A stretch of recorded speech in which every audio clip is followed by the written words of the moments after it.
Think about the last big corporate apology you saw. The grim-faced CEO, the record-breaking fine, and the press release that swears by full accountability. But what if this apology isn't about fixing anything? What if it's just part of the performance? Now, forget the numbers, forget the names. I want you to think like a theater critic. Look at the production value.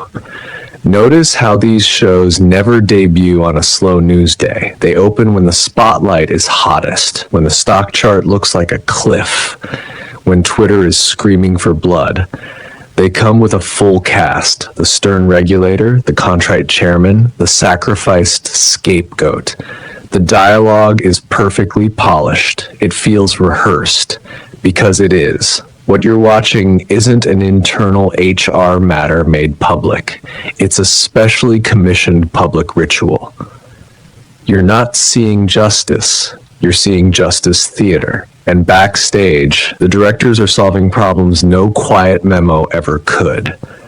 Today, we're pulling back the curtain on the punishment industrial complex.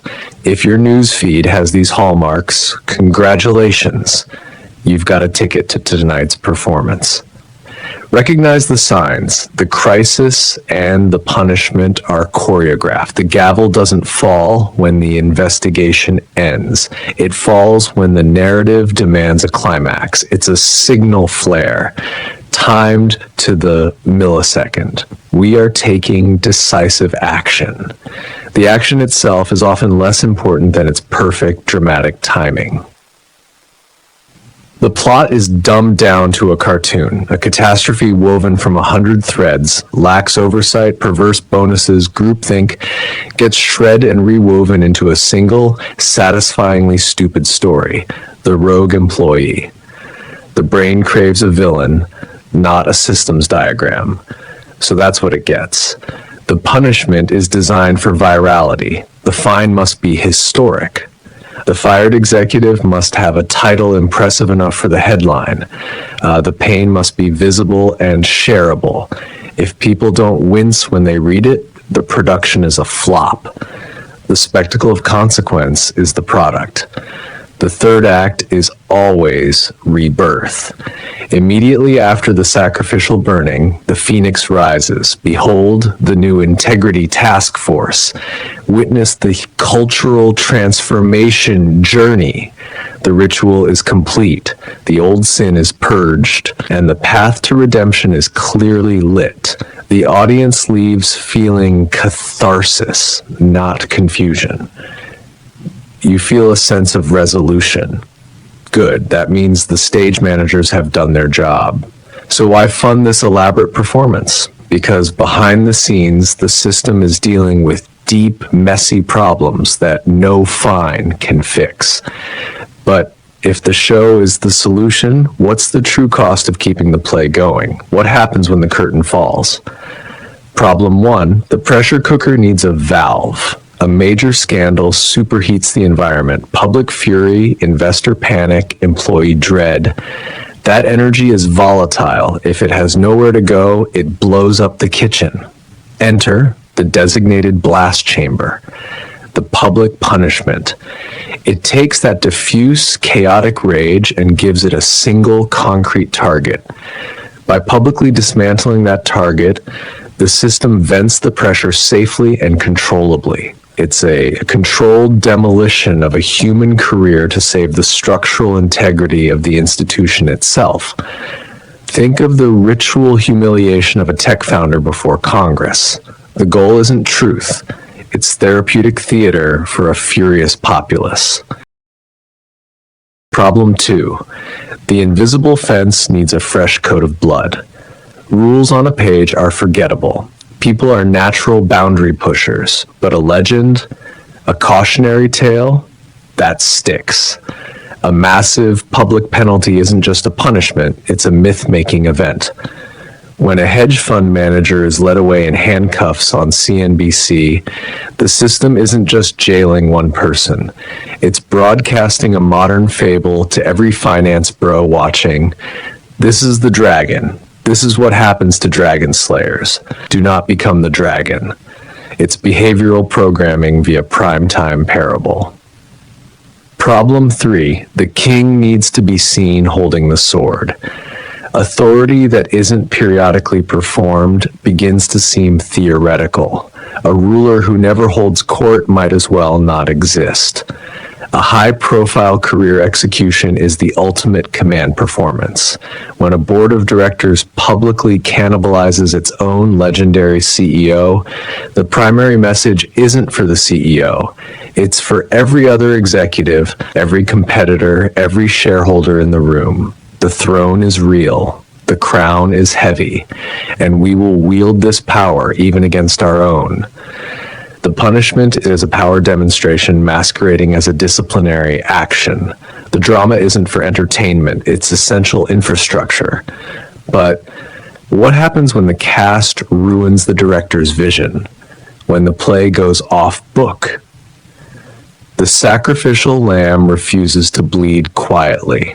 The ousted VP publishes a Substack with slide decks showing the board demanded growth at all costs. They play the whistleblower, not the villain.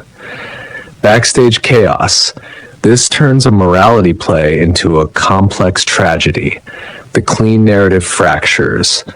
The system's response is immediate and scorched earth. Legal avalanches, character assassination, whispers of mental breakdown. The show's integrity must be preserved, even if the truth has to be burned down to do it. The hecklers in the balcony won't shut up. Financial bloggers and forensic journalists keep digging. This wasn't a bad apple, they shout. This is a toxic orchard with poisoned soil. Backstage irritation. The house lights were supposed to come up. The crowd was supposed to leave. These people are still there, analyzing the cheapness of the set. The systems move, drown them in a flood of voluntary commitments and multi-year external audits. Bore them. Outlast them. Change the subject. The audience either laughs or snores. The punishment is mocked as a parking ticket for a billionaire or denounced as a politically motivated witch hunt. The performance rings hollow. Backstage recalibration. This is a critical failure. Underpunish and you look weak. Overpunish and you look tyrannical. The system's most delicate calculation is dosing out just enough public pain to be believed, but not so much that it's seen as absurd. It's a perpetual, high-stakes balancing act. The system doesn't wing it. It has a filing cabinet of pre-written dramas. Based on the crime, it dusts one off. The Fallen, 1, the Shakespearean tragedy, reserved for the fallen icon, the visionary founder caught in an ethics scandal. The tone is mournful, respectful, and severe. We must sever our own hand to save the body. This script uses the destruction of something beloved to prove the institution's values are non-negotiable. 2, the Victorian morality tale, for the uncomplicatedly greedy. The trader who stole, the salesman who lied.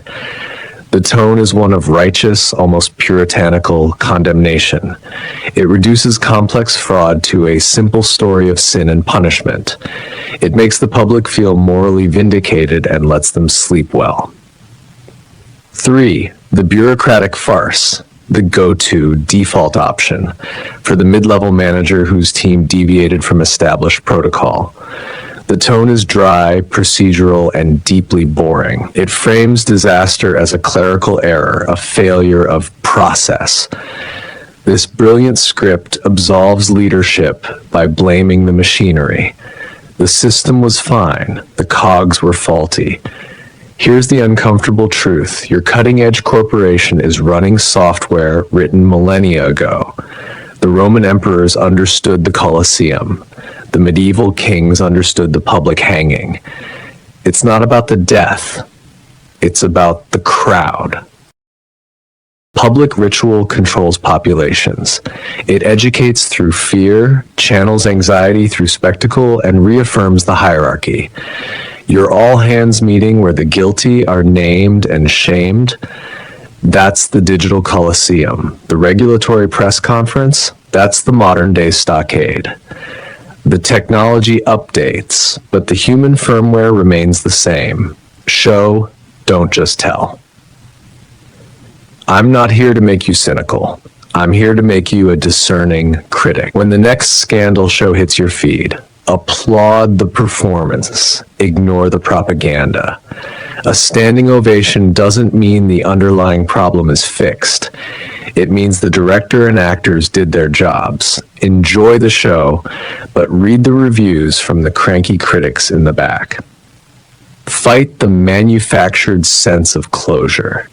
The system wants you to feel case closed, so you'll stop asking expensive questions.